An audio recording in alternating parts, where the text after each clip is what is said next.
Welcome back to another video, everybody. This video is going to be all about the moon. Throughout this entire video, I'm going to go over the tools that I use, how I set up my camera, some of the settings that I use, as well as teach you guys how to create an HDR image, how to create an HDR composite image, and some of the techniques that you'll learn throughout this video are things like focus stacking and aligning images. The first thing I do before I even get my gear set up is I pull out my phone and I use the app PhotoPills. Once I have the app open, I click on the little moon icon, and now I can see how bright the moon is, what time the moon is setting, what time it's rising, and then I can scroll down to actually see a lot more information like what the phase is going to be throughout the entire week. But the biggest tool that I use is the AR feature. Once I have this open, I can look around and see where the moon currently is at, what time it's going to be above the horizon, and where I want it to be in order to get the specific photo that I want. And you can get incredibly detailed with this. So if there's like a specific mountain or building that you want to capture the moon rising over, you can actually go in the app, look for that building,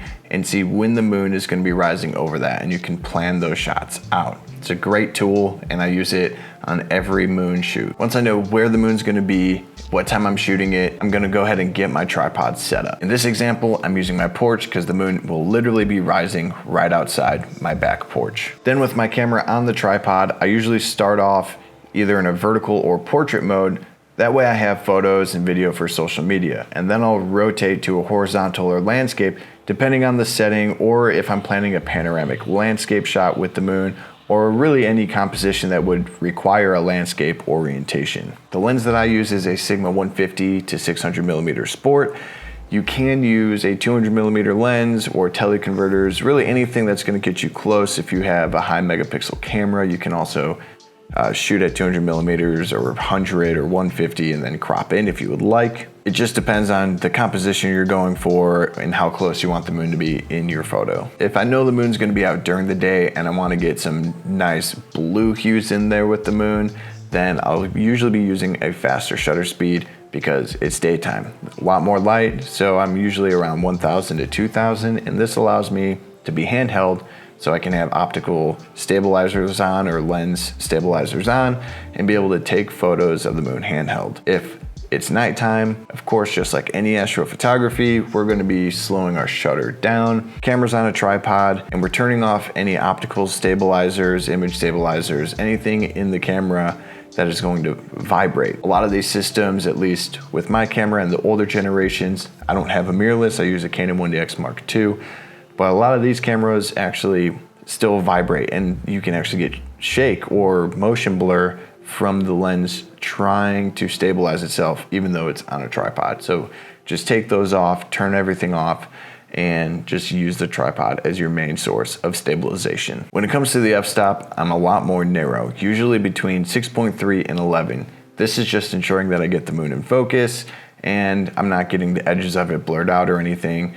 You know, the moon's big, it's hard to get out of focus, but I find 6.3, 8, and 11 to be the best. Plus, when my lens is all the way out at 600mm, 6.3 is the minimum I can even go, and I usually will bump it to 8 or test out shooting at f8 because I find my lens is a little bit sharper when it's zoomed all the way out like that. And then the last thing I do before I shoot is either I put a timer on or I don't, depending on my shutter speed, but I absolutely shoot bracketed shots. I'll usually shoot 3 shots anywhere between 1 stop away from each other to 2 stops away from each other, just so I have a good variety, and I want to get one picture of the moon really glowing. I want to try and get the other half of the moon that really isn't showing up too well, and I really want to get a nice, clean, well-exposed photo of the moon that's sharp and has a lot of detail. And I find shooting bracketed really helps me accomplish that. Now, most cameras have a bracketed option. You can do this manually too. Expose for 1 photo, then brighten it up by 1 stop or 2 stops, take a photo, and then lower it down 1 stop or 2 stop, take a photo. I find it's just easier to do it in camera with a timer because that way the camera's really not gonna move at all, and I don't have to worry about micro adjustments. The camera is doing everything, I'm not touching it, so I know I'm gonna get everything in the same spot, right where I need it. Now let's jump into Lightroom and Photoshop, and we're gonna be editing a few different photos so I can show you guys every technique that I use to edit moon photos, so that all your questions are answered. And if by chance I miss any of your questions, please leave them in the comments below. Let me know your thoughts as we're going through this process. And I hope you guys learned something and apply it to your next moon photo.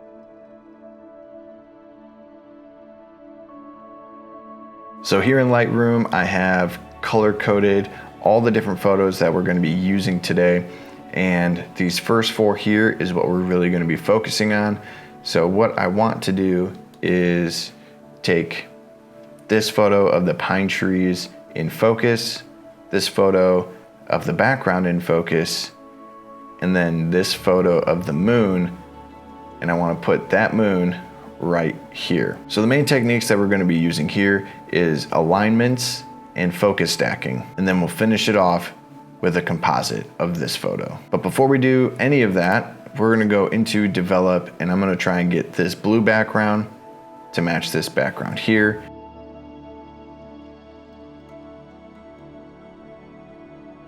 And that looks a lot more similar to that.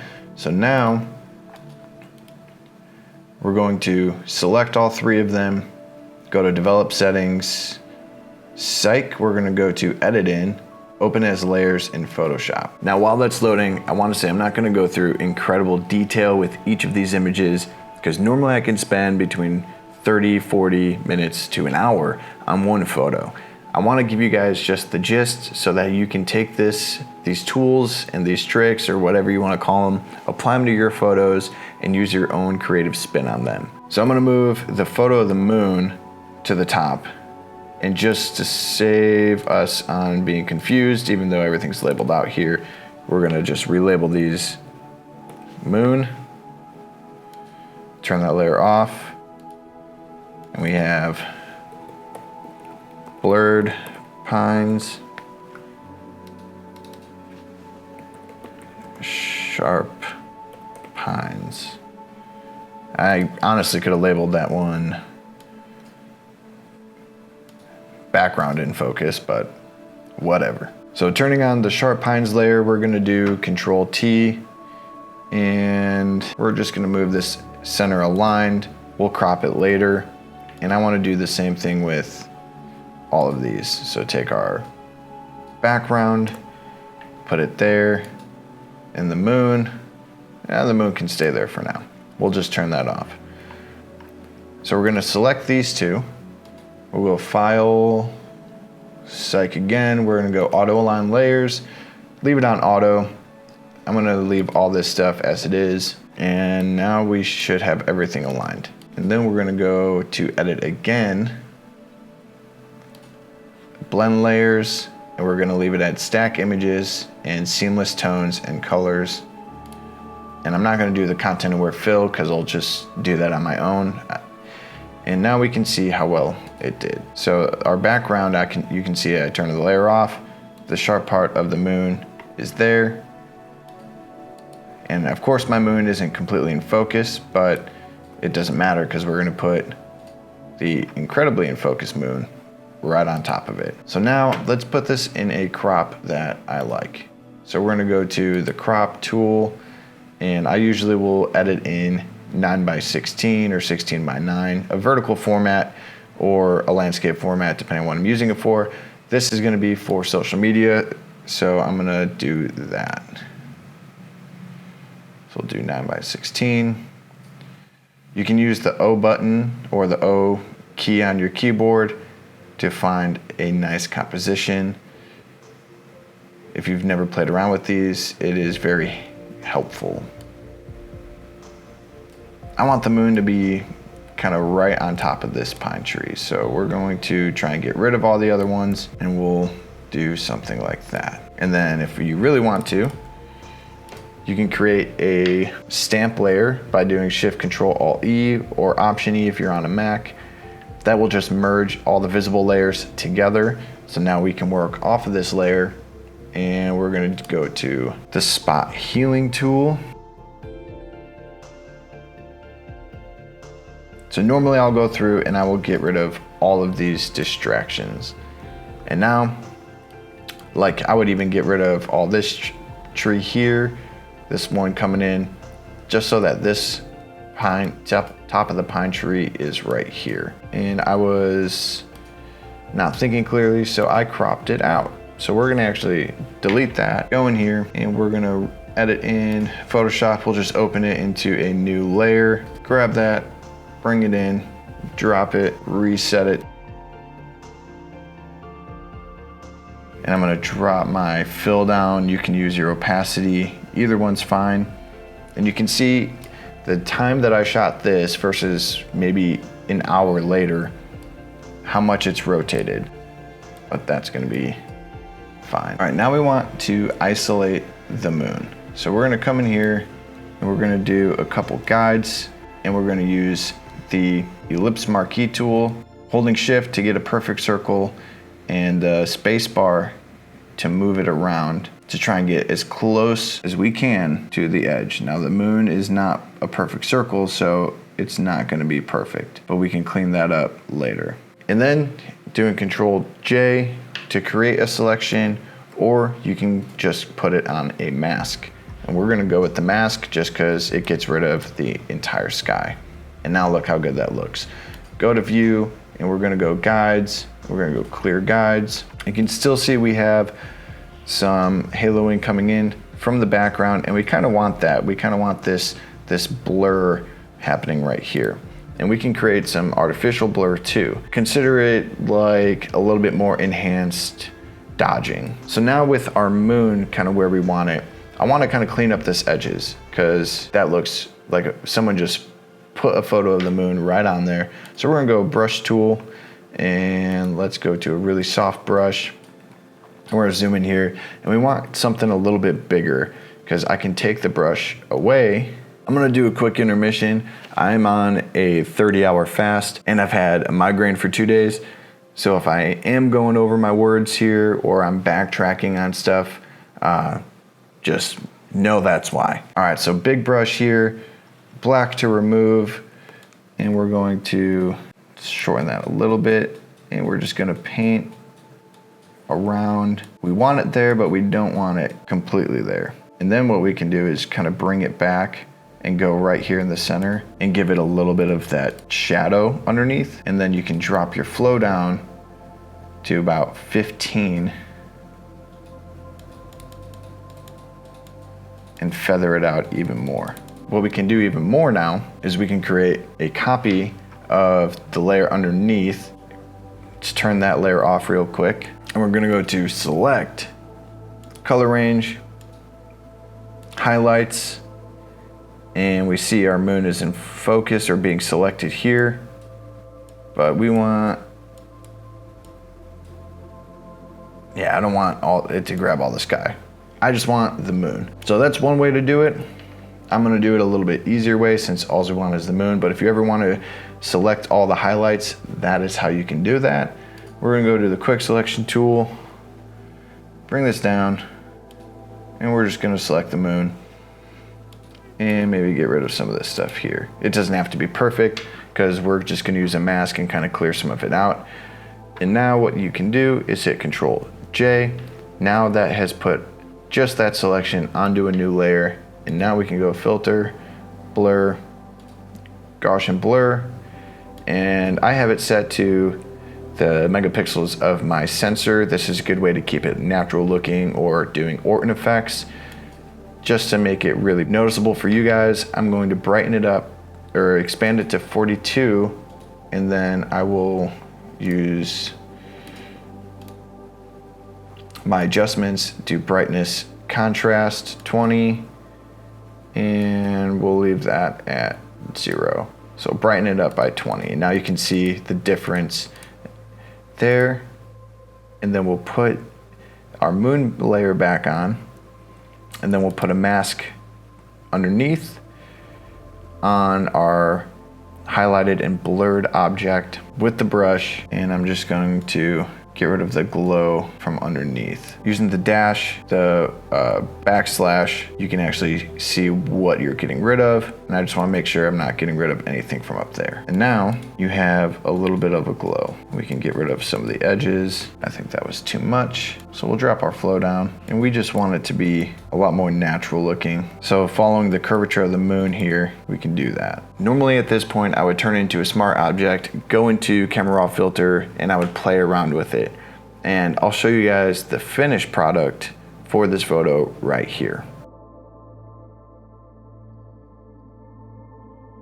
Before we move on to the next photo, I just kind of want to go over what we just did. From that, you should have learned how to auto align your images and then focus stack your images, and then take one of your moon photos and a little bit of glow from another moon photo and then composite them together. And that application can be used for every moon photo. Even photos like this. Disregard the night sky that I put on the background. This is a multiple composited image, but this is an HDR of the moon with multiple shots of the moon and the natural glow of the moon from that night.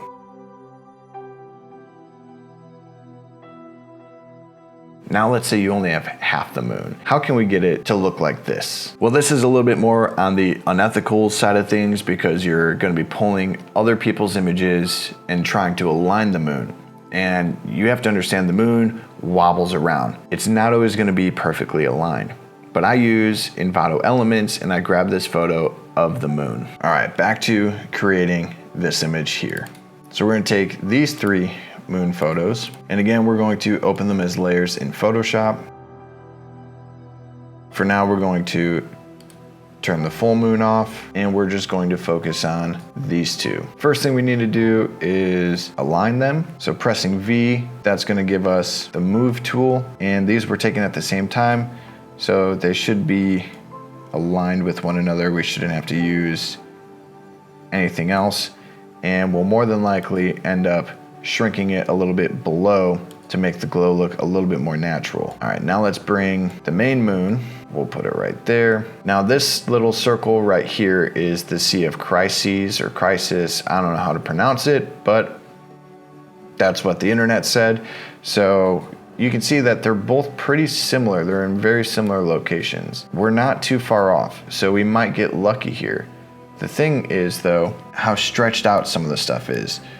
So now if we look away from the Sea of Crises and we look at these little three indentations here, it is quite a few degrees different. So the whole Sea of Tranquility and Serenity, they're a little bit more forward facing.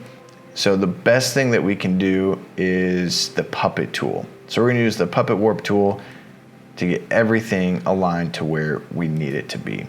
But first thing we are going to do is we're going to select this image, Control T, and we are going to try and get it as close to we can before we bring that tool out.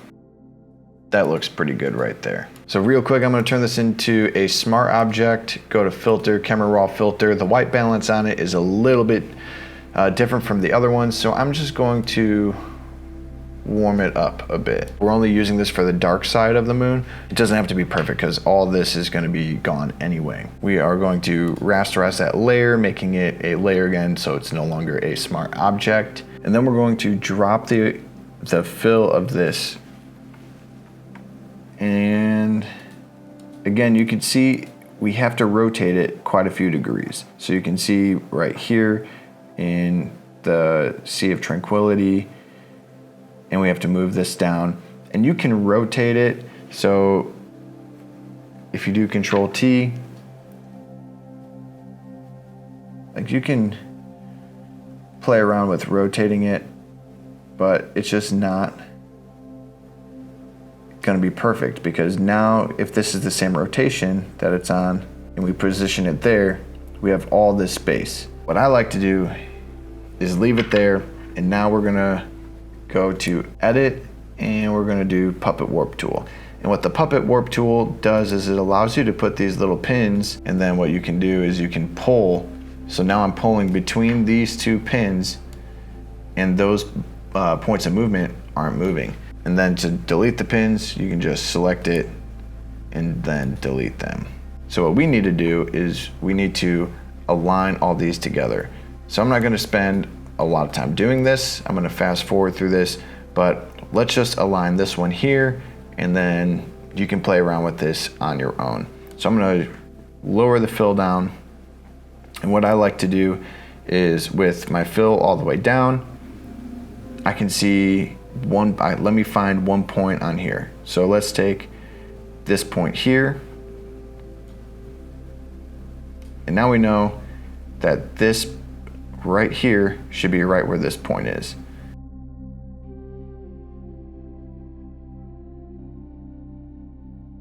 Once you're done, you can click the little checkpoint up there or hit enter. And no matter what, it's not going to be completely perfect.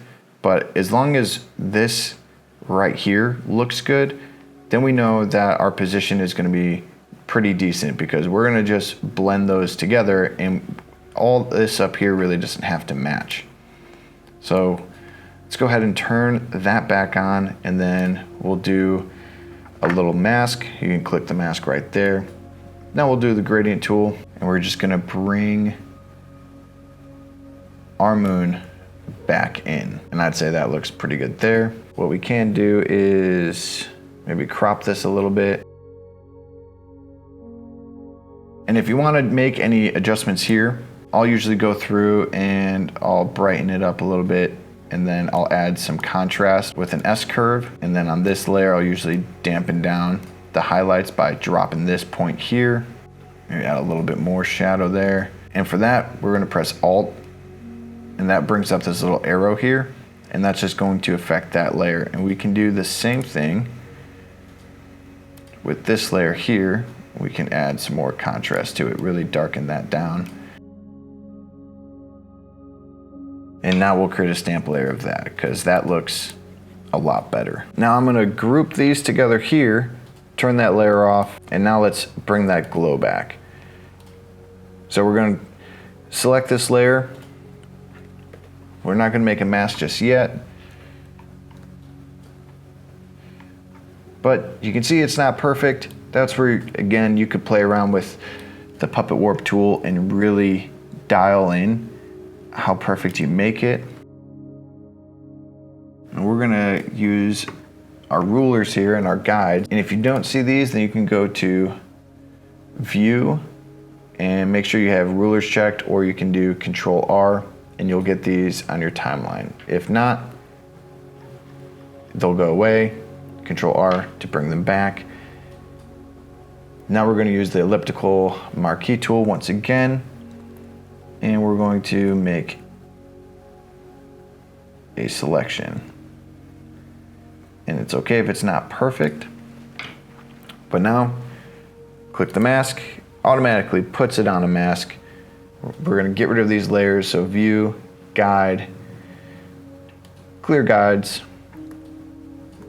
and we can take this layer here, and because you can see it's popping out on the edge a little bit, we're just gonna shrink that down a little bit.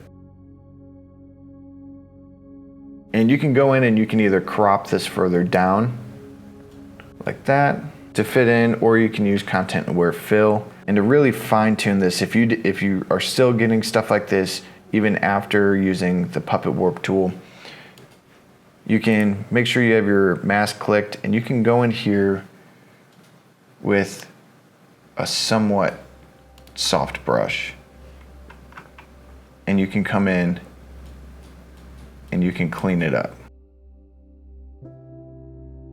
And you can press the Alt button, click on your layer, and you can see if you missed anything. So like if you're cleaning along the edges and you have something like that, you can go in there and look at that. Now let's say you wanted those stars in the background. How could you do that? So I went ahead and I uploaded my star photo here. So here it is, you can see that. And what we're gonna do is make that visible again. Go into your blending options here, and you can scroll through any of these lighten. Anything out of these 5 is going to remove blacks. It's gonna brighten the whites and the highlights, and it's going to dim or remove shadows, midtones, and blacks. So play around with them to see which one you like. Once you find one that you like, we're gonna go ahead and maybe we'll do lighten for now. And obviously the stars aren't gonna be shooting through the glow or through the moon. So what you would do is you would do a mask, you could do the brush tool, and then you would just come in here and you would remove them from the moon. Make sure black to remove, flow 100%, and you could just remove them. In the moon, if you want, you could have a hard brush so that there's no feather. Put it at 100% just to make sure you got everything. And you can see what it does there. A soft brush, you're gonna have a feather. So that's the two differences there. Once you get to the edges of the moon, if you want to make it look more natural, you could fill the moon in and feather it out. That way you're getting a natural fall off with all the stars within the glow. And you can even do it where the glow is, and there you get a little bit more natural fall off there.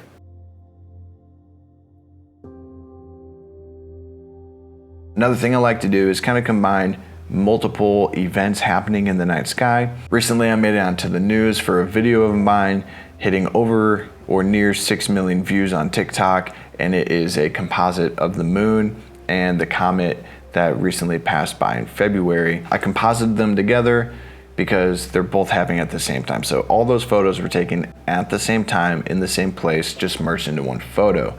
And another one that just happened was Jupiter and Venus being really close together, as close as they're gonna get all year.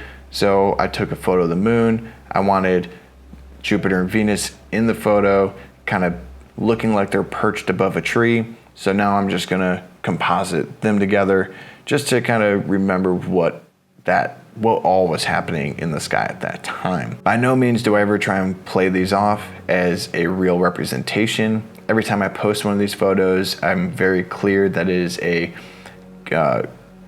composite image and that this is not what the sky looked like. So if you want to be truthful in what you're doing, be sure to mention that. If not, well then I'm sure you'll fool plenty of people out there. But let's knock this one out. We are going to crop it. We're just gonna do a simple 16:9 crop, and I want this a little bit more aligned with the tree. Just give it a little bit more symmetrical balance. And I wish now that I would have adjusted this, but whatever. Let's go ahead and we're gonna open this in Photoshop. Now we already have this photo from earlier, so we can actually use this photo and this photo and merge them together. So what I'll do here is I'm gonna hold Alt and drag this onto this, and this is gonna be a very simple one, and we're just gonna make sure these are aligned. And I could easily just do lighten on this one. With that set to lighten, I can come in here, do a mask, make sure I have the brush I want selected, lower it down, and we're going to do first a hard brush,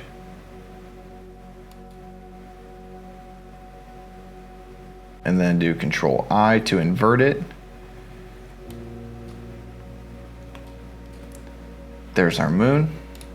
Let's put that back to normal first, and we're going to position the moon like right there. Now I'm gonna put a curves layer specifically on the moon because I want to darken it up. Go to the blue filter, maybe turn it a little bit more blue in the shadows, yellows in the highlights.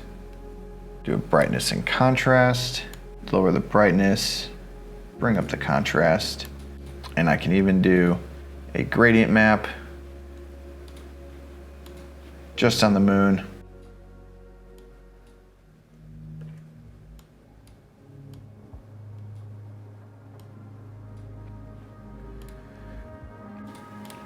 And then we can just do luminosity, that way it's only affecting the light. Now we need to feather this out.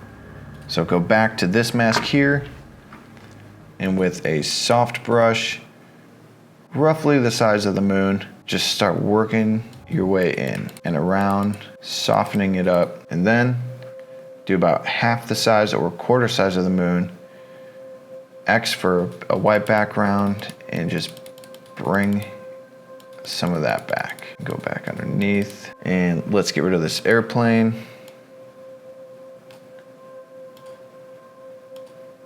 Zoom out, check out how it looks. think that looks pretty good. Create a stamp layer by doing Shift Control Alt E. Group all those together, and now our before and our after.